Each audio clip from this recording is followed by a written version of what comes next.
Сәлеметсіздер ма? Менің каналымның оқырмандары, көрермендер, сәлеметсіздер ма? Екінші сынып оқушылары. Бүгін мен Салтанат Нұрекеқызы сіздерге екінші сыныптағы әдебиеттік оқу пәнінен видеомды ұсынамын. Бұл 53-ші сабақ. Сабақтың тақырыбы тазалықты сүйемін деп аталады. 3-ші тоқсандағы 53-ші сабақ. Сабақтың мақсатын қоюдан бастайық. Балалар, сіздер бүгін оқитын мәтіндеріңіздің тақырыбын өздеріңіз болжап табасыздар. Мәтінді түсініп оқисыздар. Мәтінді оқып болғаннан кейін мәтіндегі негізгі ойды айтып беретін боласыздар. Және осы оқыған мәтіндеріңнің негізгі бөліктерін ажырата алатын боласыздар. Бұл бүгінгі сабағымыздың мақсаты. Біз қазір мына берілген суретке назар аударайық. Бұл жерде сендер нелерді көріп тұрсыңдар?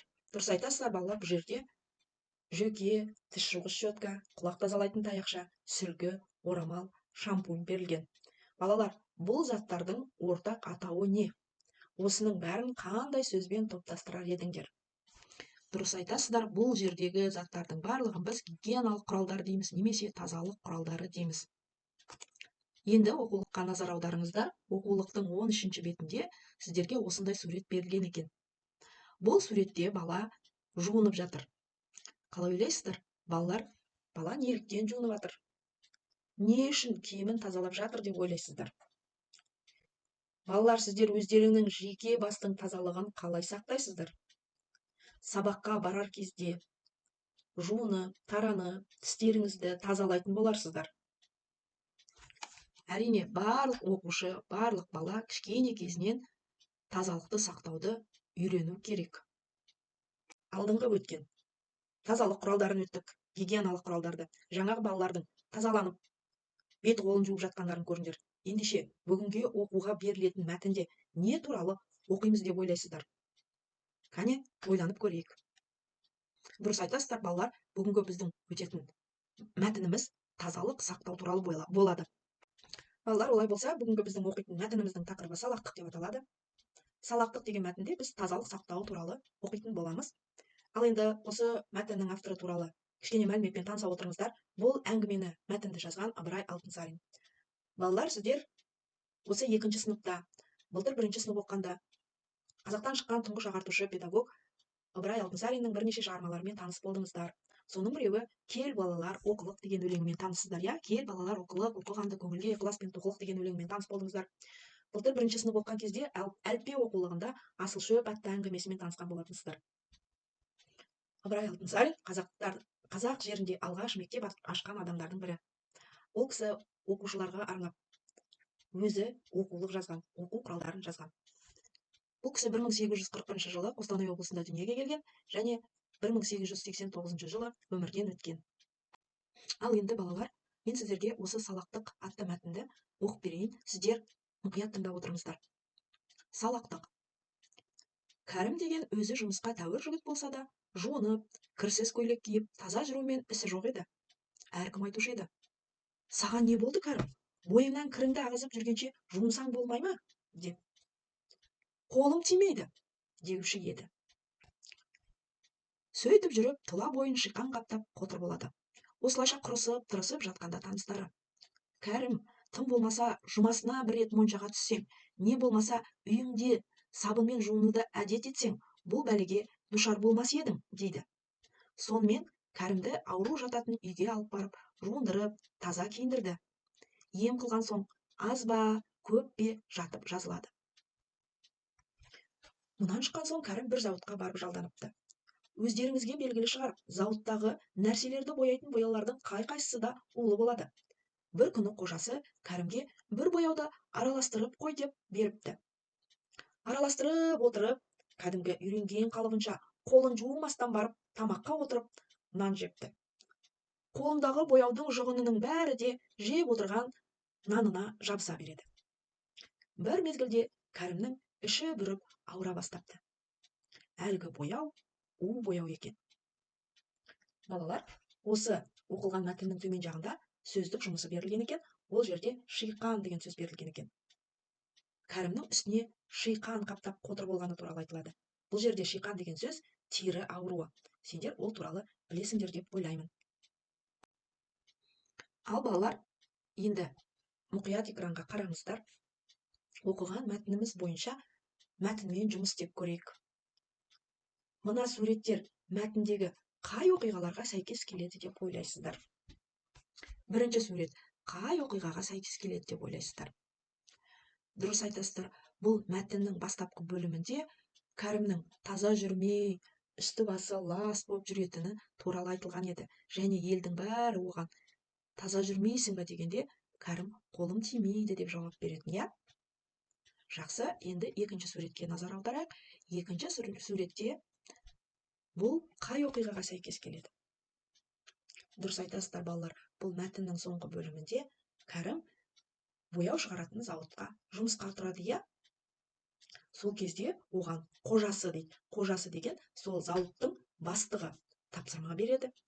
Сен мына бояуды араластырып қой дейді. Кәрімнің қолында ешқандай қорғаныш құралы жоқ. Ол бояуларды араластырып жатыр. Осыдан оның уланып қалған мәтіннен түсінген боларсыздар. Балалар, егер сендер болашақта бояумен жұмыс жасауларыңыз керек болса, қалай қорғану керек, денсаулығыңа зиян болмайтындай, қалай жұмыс істеу керек екенін білесіздер ме? Дұрыс айтасыздар балалар. Егер біз қолымызға бояуды ұстау керек болса, қолымызға міндетті түрде қолғап, 5 саусақты қолғап қиюымыз керек екен. Ол біздің қолымызға бояудың, улы заттардың жұғып қалуынан қорғайды. Ал оқушылар, балалар, олай болса біз қазір мәтіннің соңында берілген тапсырмаларды орындайық. Бізде 4-ші тапсырмада былай дейді. Мәтінге сүйеніп, Кәрімнің ауырып қалуының себептерін санамалап айтып бер дейді. Қалай ойлайсыздар? Кәрімнің бірінші жолы үстін шиқан қаптап, қотыр болып ауруханаға түсіп қалуына, екінші ретте уланып ауырып қалуына қандай себептер болды? Айтып берейікші. Иә, балалар, сіздер мына стикердің ішіндегі жазуда көріп отырғандай, бірінші себеп Кәрімнің ауырып қалуына. Ол жастайынан тазалық сақтауды, таза жүруді білмеді. Тазалық сақтау, таза жүру әдептерін өзінің бойында қалыптастырмады. Сол бірінші себебі болды. Екінші себеп, Кәрім зауытқа жұмысқа орналасқанда өзінің бұрынғы ескі әдетіне басты. Ол қауіпсіздік ережелерін сақтамады. Міне осы себептермен ол ауырып қалды. Мен сіздерге сабақтың басында сабақтың мақсатын айтқан кезде бүгін сіздер мәтіннің негізгі бөліктерін ажыратасыздар деп айтқанмын. Осы жерде балалар, мен сіздерге 2-ші сыныптағы қазақ тілі сабағынан өткен мәтіннің бөліктері деген тақырыпты естеріңізге түсірулеріңізді сұраймын. Естеріңізде болса, мәтіннің 3 бөлімі болатын. Мәтіннің кіріспе бөлімі болады, мәтіннің негізгі бөлімі болады, және мәтіннің қорытынды бөлімі болады. Осы сабақтық деген әңгімеде мәтіннің бірінші бөлігін тауып көрейікші балалар. Дұрыс айтасыздар балалар, міне Кәрім өзі жұмысқа тәуір жігіт болса да деп сөйлемнің басымен қолым тимейді деген жеріне дейін, осы жерге дейін мәтіннің бұл бірінші бөлімі. Және 6-ші тапсырмада бізде айтып тұрғандай, бұл жерге мәтіннің дәл осы бөлігіне бізде Кәрімнің таза жүрмеуі деп ат қоюға болады. Бұл мәтіннің басталуы деп айтсақ болады, бұны мәтіннің кіріспе бөлімі деп айтсақ болады. Ары қаратай кеттік. Ол сөйтіп жүріп үстіне шиқан қаптап ауырып қалады, ол мынау мәтіннің негізгі бөлімі дейді, осы бөлімді айтады. Ендеше біз Кәрімнің ауырып қалуы дегенді негізгі бөлім деп айтамыз, немесе мәтіндегі оқиғаның ары қаратай жалғасуы. Келесі, бізде зауытқа шығып, зауытқа орналасып, жаңағы алдыңғы суретте көргендеріңіздей, ол бояуды ұстап, жалаңаш қолымен, қолына ешқандай қолғап кимей, жалаңаш қолымен бояуды ұстағандықтан, оның қолына у бояу жығылып қалады. Сол у бояумен ол нан жеп, нанға улы бояу жұғып қалып, ішіне кете береді, тамағы жеп отырғанда ішіне кете береді. Содан ол Кәрім бояудан уланып қалады екен. Міне бұл мәтіннің аяқталуы дейміз, немесе мәтіннің соңғы бөлігі дейміз. Сонымен мәтіннің кіріспе бөлімі, мәтіннің екінші негізгі бөлімі және мәтіннің үшінші қорытынды бөлімі аяқталуы Кәрімнің уланып қалуымен аяқталады екен. Міне балалар, біз сіздермен салақтық деген мәтінді оқыдық, мәтін бойынша жұмыс жүргіздік. Енді осы мәтіннің айтайын деген негізгі ойы қандай? Осы мәтіннен сендер өздеріне қандай ой түйдіңдер? Дұрыс айтасыздар балалар, бұл мәтіннің айтайын деген ойы, әр адам тазалық сақтау керек, жуынып таза жүру керек. Тек қана денесіне ғана емес, айналасына, бөлмесінде, үйде, көшеде, далада болсын, қай кезде де біз тазалық сақтауымыз керек. Себебі біз таза жүрсек, біздің денсаулығымыз да мықты болады. Яғни осы мәтін бізді үнемі тазалық сақтауға шақырып тұр. Ендігі тапсырма, балалар. Мына мақал-мәтелдердің қайсысы сабақтық мәтінінің негізгі ойымен сәйкес келеді? Мәтіннің айтайын деген негізгі ойымен сәйкес келетіні қай мақал-мәтел? Бірінші, денсаулық зор байлық. Екіншісі, тазалық денсаулық кепілі. Үшіншісі, ауру астан. Қане, ойланып көріңіздер, балалар. Осы үш мақал-мәтелдің қайсысы бүгінгі біздің оқыған мәтіннің негізгі ойымен сәйкес келеді? Дұрыс айтасыздар, балалар. Бүгінгі біздің оқыған мәтініміздің ойымызбен сәйкес келетіні тазалық, денсаулық кепілі деген тақырыппен сәйкес келіп тұр екен.